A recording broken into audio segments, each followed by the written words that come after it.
Illinois Stories is brought to you by the Corporation for Public Broadcasting, Illinois Arts Council Agency, and by the support of viewers like you.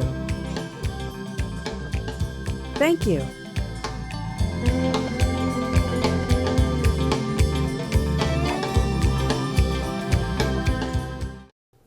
Hello, welcome to Illinois Stories. I'm Mark McDonald in Louisiana, Missouri this time.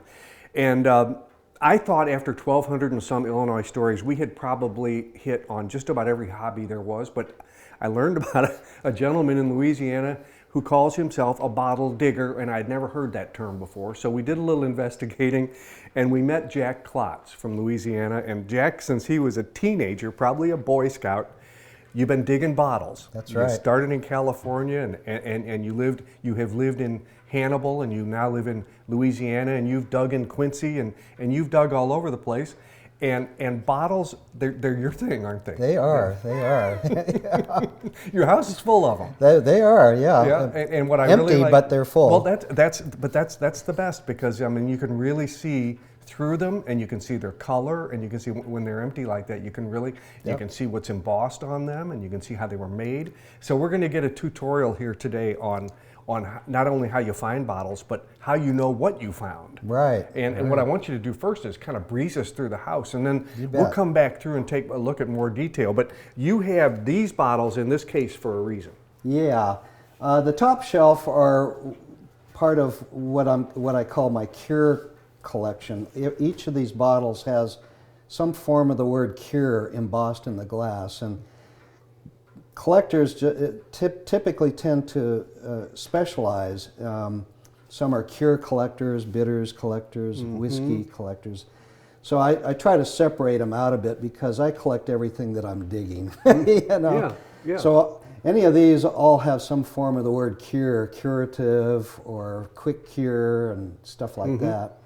And what about these on the second level here? These are my Hannibal bottles. These are the more scarce or rare bottles. The back shelf are all soda bottles from Hannibal, Missouri. And then the next line of bottles are a pharmacy that was in business only during the 1870s. And Wow. they were fairly prolific and very popular, but they're tough ones to find still.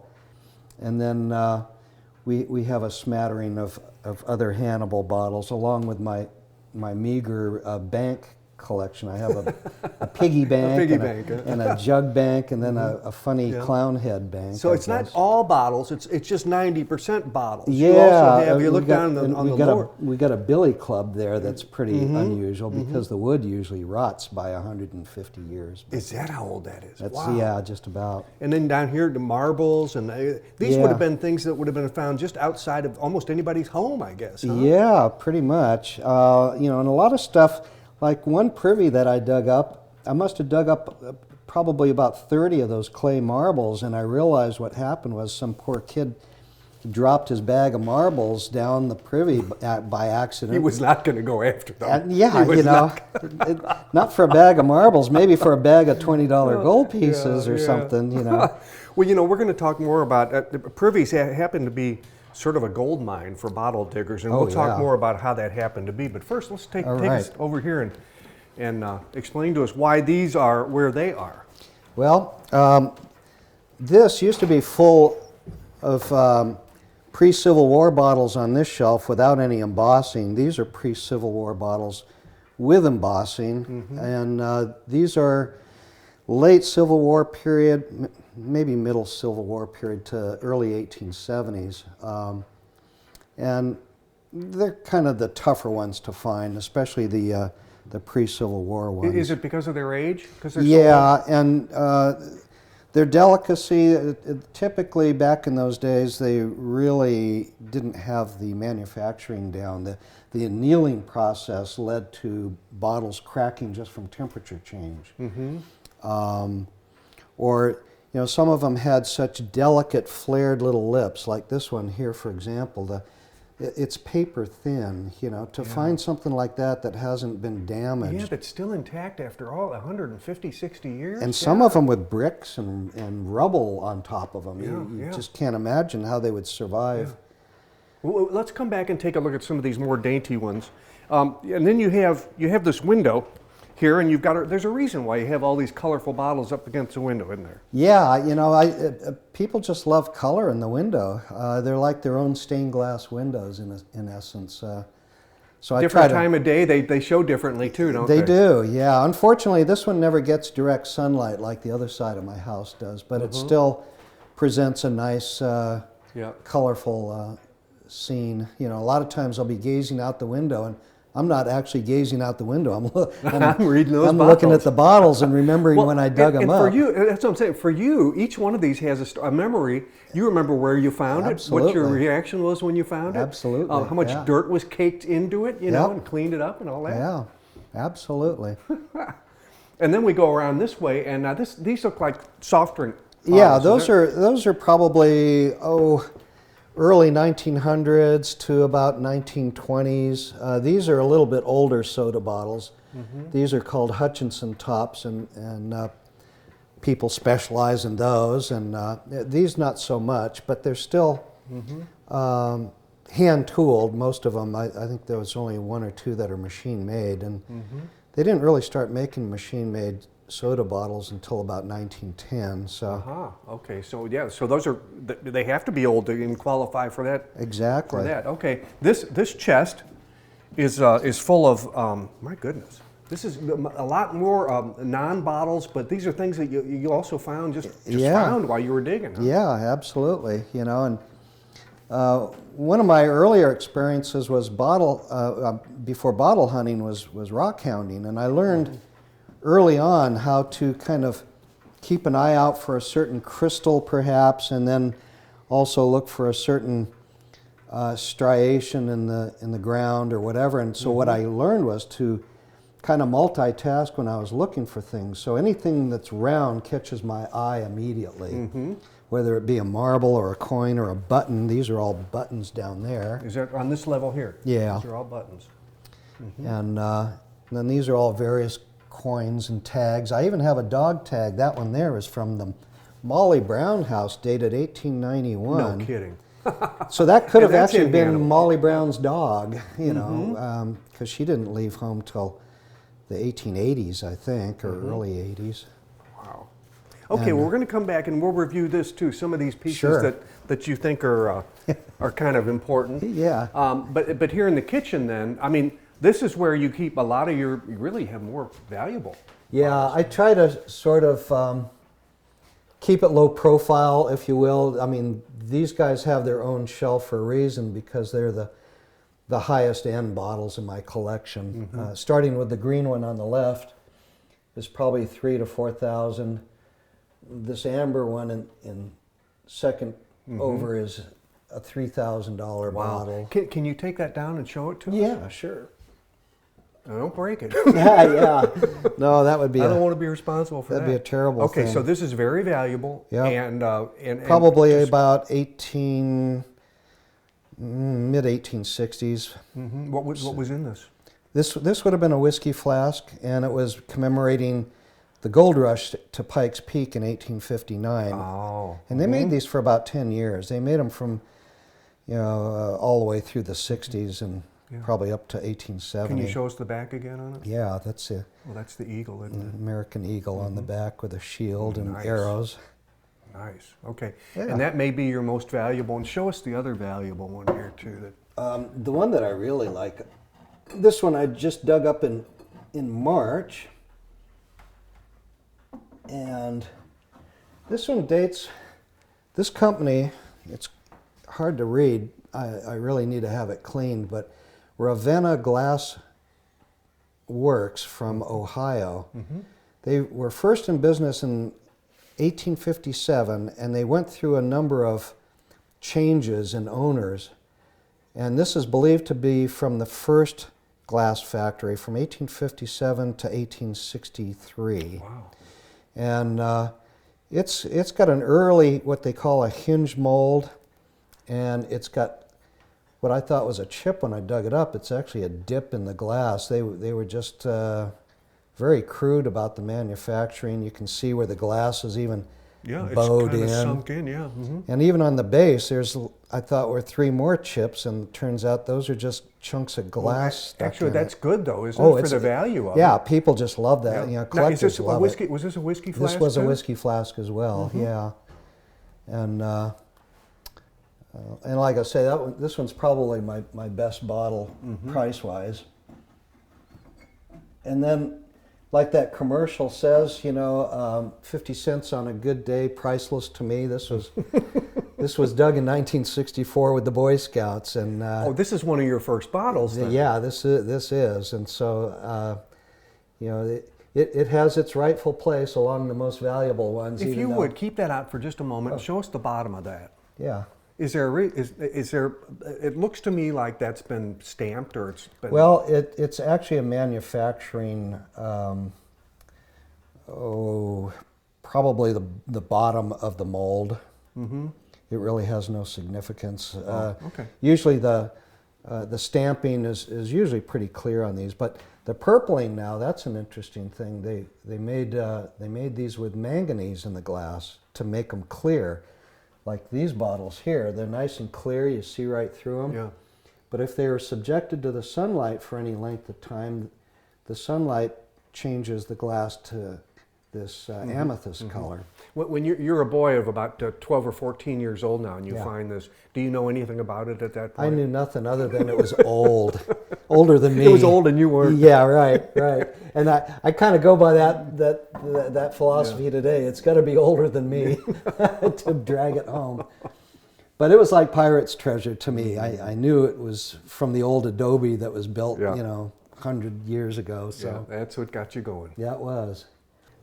Well, Jack, you obviously know what you're talking about. I mean, you have an article in the Bottles and Extras magazine about a serendipitous dig, and this chronicles one of your favorite digs. And this one, again, Bottles and Extras, and in this one, it shows you a dig story, 25 holes in 49 days by Jack Klotz, and it's Hannibal, of course. That looks like Tom Sawyer's Fence. How do you determine where you're going to dig? Where the bottles are going to be? Well, a lot of times it's just intuition, but more often than not, a lot of us try to use some form of maps or some form of pinpointing exactly where you want to dig. This is what you called this a bird's eye view. Yeah. And a lot of towns had these maps made, didn't they? Many towns of any decent size would have these bird's eye view maps.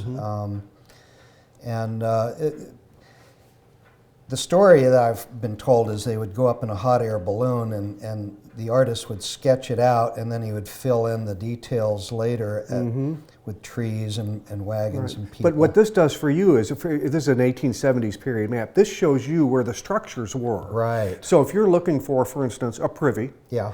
you would know sort of where to go on that lot. Yep, or where not to go. Sometimes, a lot of times, the maps would show you where not to dig, because privies were typically meant to be a temporary structure. So a lot of times when they would make these maps, they would avoid putting down a privy. But every now and then, they would have a large square that would not only be the outhouse, but it'd be the wash house and the bath house and everything else combined. And so there have been a number of times when I have avoided something that size just because I would think, well, that's too big to be an outhouse. Yeah. So I'd probe all around it, and then I'd come back as a last resort, and Yeah. lo and behold, it would be there, or sometimes on a rare occasion inside a barn. Now, for those of us that don't really understand the ins and outs, why would bottles be in a privy? Well, that's a good question. Back in the day, pre-Civil War times, glass was reused over and over until it almost fell apart.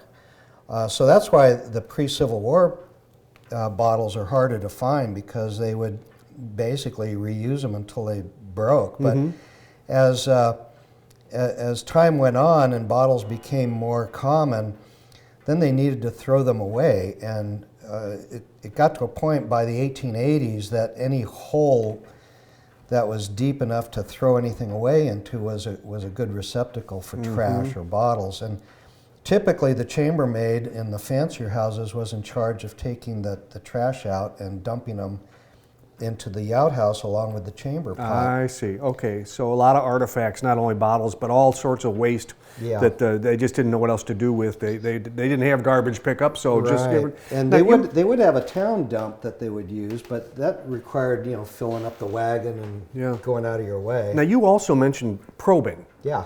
Now I've seen probes, but I've never seen one like this. Yeah, and this one's a long one. This one's the barrel, as I call it, is narrow and different from the utility guys.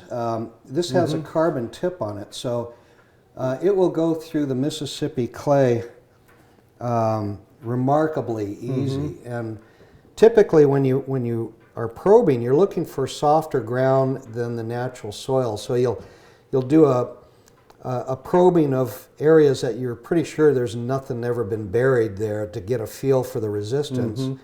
And then you'll go and search in areas that are most common to have the privies, which are usually the back property lines or near the barns. I find so many near the old barns. I figured out that barns were pretty stinky, and so were outhouses. So they must have had the idea, if it stinks, keep it together. So when you're going on probing, and you find a soft spot, you go bang. That's what you're looking for. Well, not always. Sometimes it's a tree stump hole, post hole. There's all kinds of, could be a utility pipeline. So what we do then is we angle probe for the walls. You're going to find either stone, brick, or wood.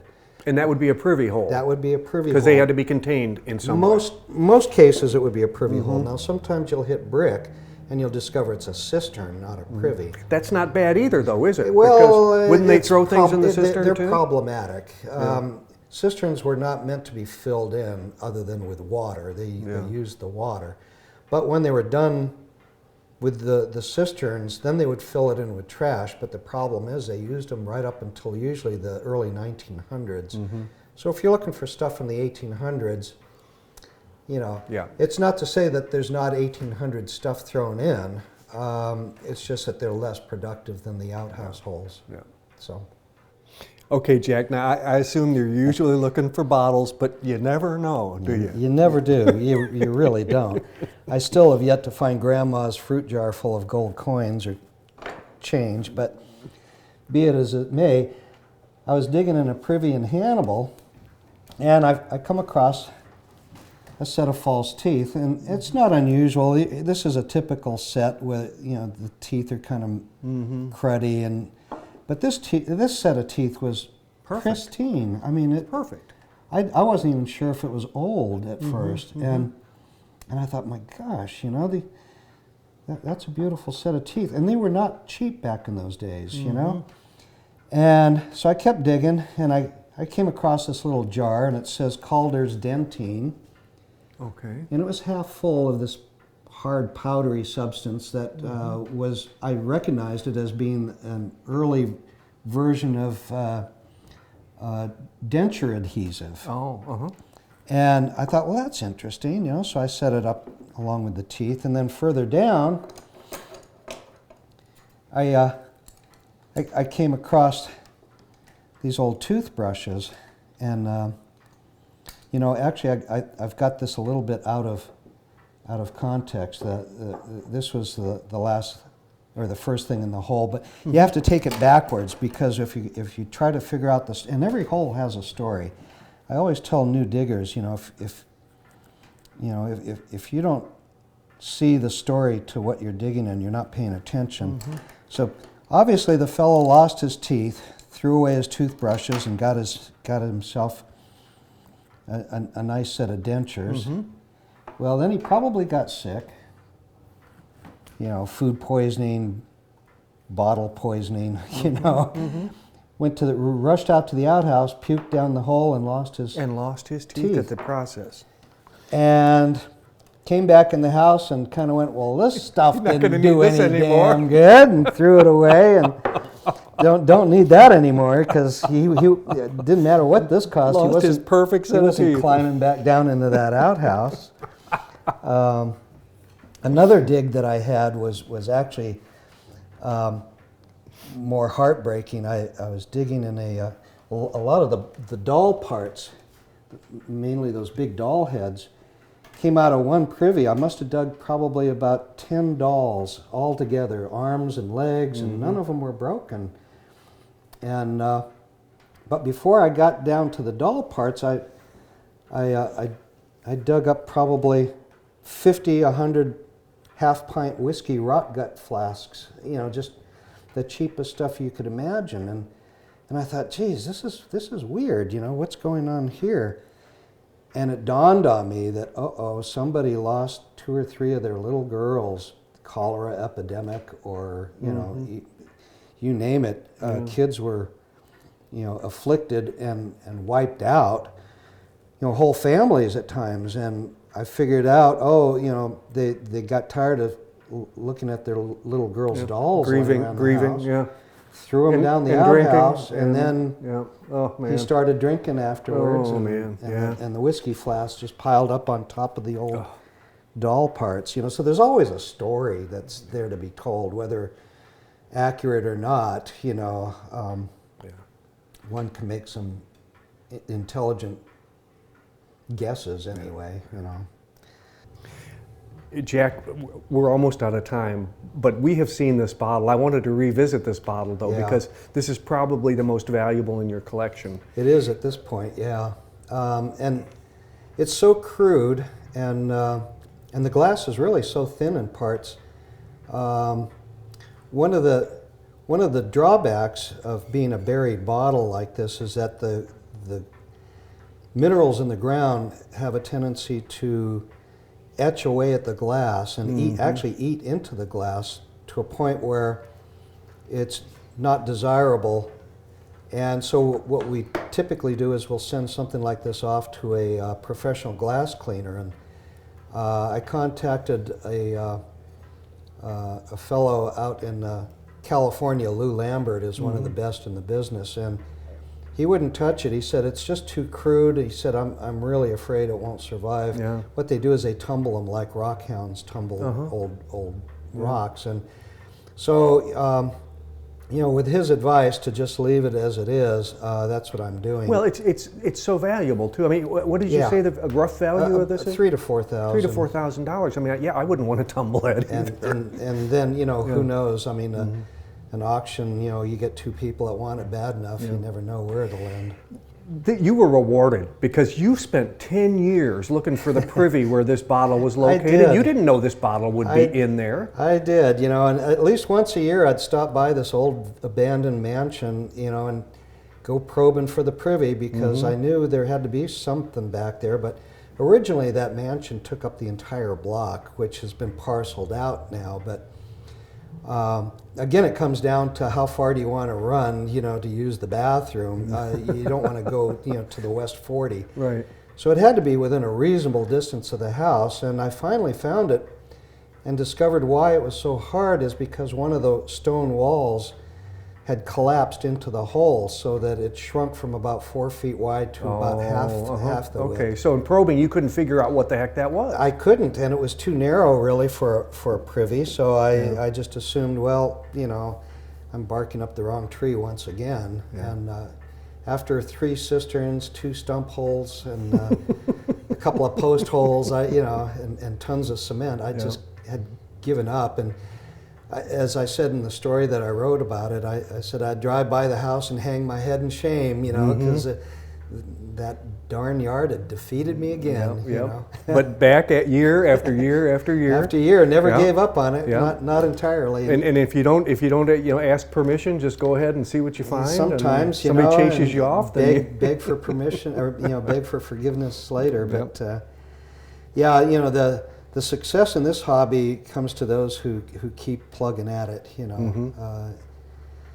And I'm sure there's been a few times I've given up before I should have. And as a matter of fact, I know there are because I've heard of people coming in behind me going, "Oh, I found that hole on such and such property." I'm like, "Oh, great, I missed it." Yeah. So, yeah, persistence is the name of the game, really. Well, Jack, thanks for sharing this with bet. us. It's been a lot of fun and very, very interesting. Yeah. Jack's collection has changed recently. He told us when we got here. He said, you know, I turned 70. He said, I thought I got to start thinking, what am I going to do with all these bottles? Well, he has 1,000, but he used to have almost 4,000. So he has trimmed down his collection somewhat, but he's really not finished yet, because I says, Jack, do you have any future digs planned? And he says, well, yeah, just a few. I've got this much lined out for the coming year. So persistence pays off in more ways than one. With another Illinois story, today from Louisiana, Missouri, I'm Mark McDonald. Thanks for watching.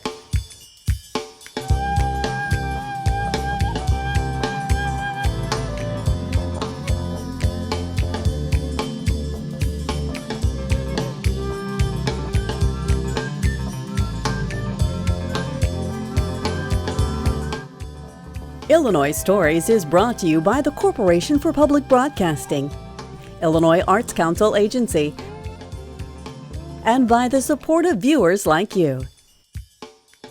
Thank you.